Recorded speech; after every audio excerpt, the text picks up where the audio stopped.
parle. Chaque jour, Charles et Carole vous présentent la leçon de l'école du sabbat.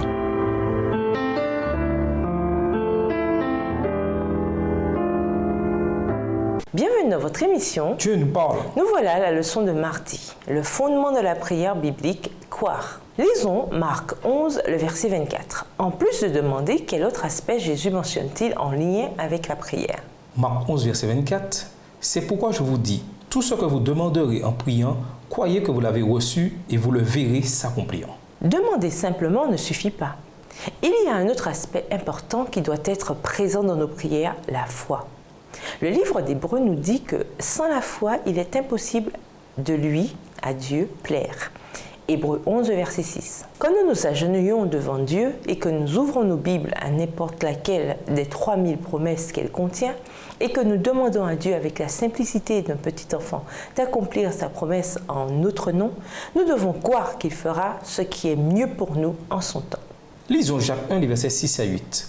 Comment le passage décrit-il celui qui manque de foi? Pourquoi la foi est-elle une condition préalable à la réception des dons promis? Jacques 1, les versets 6 à 8. Mais qu'il la demande avec foi sans douter, car celui qui doute est semblable au flot de la mer, agité par le vent et poussé de côté et d'autre. Qu'un tel homme ne s'imagine pas qu'il recevra quelque chose du Seigneur.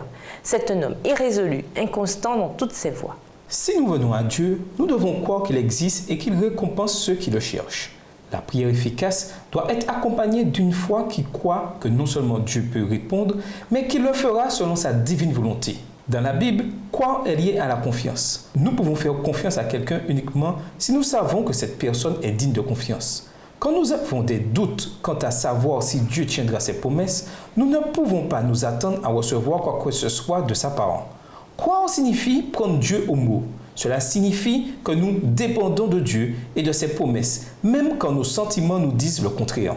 Car la foi, c'est la réalité de ce qu'on espère, l'attestation de choses qu'on ne voit pas. Hébreux 11, verset 1.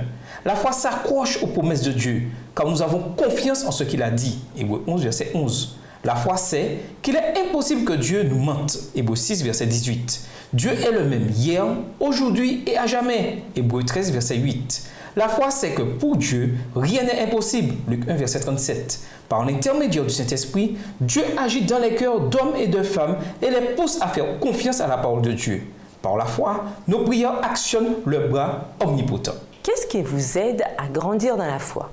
Quel aspect de Jésus vous aide à avoir confiance en sa volonté et en sa capacité à vous aider quand vous en avez besoin? Et nous vous laissons à cette question de réflexion.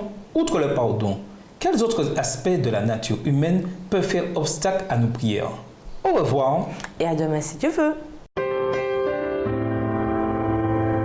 Dieu nous parle. Chaque jour, Charles et Carole vous présentent la leçon de l'école du sabbat.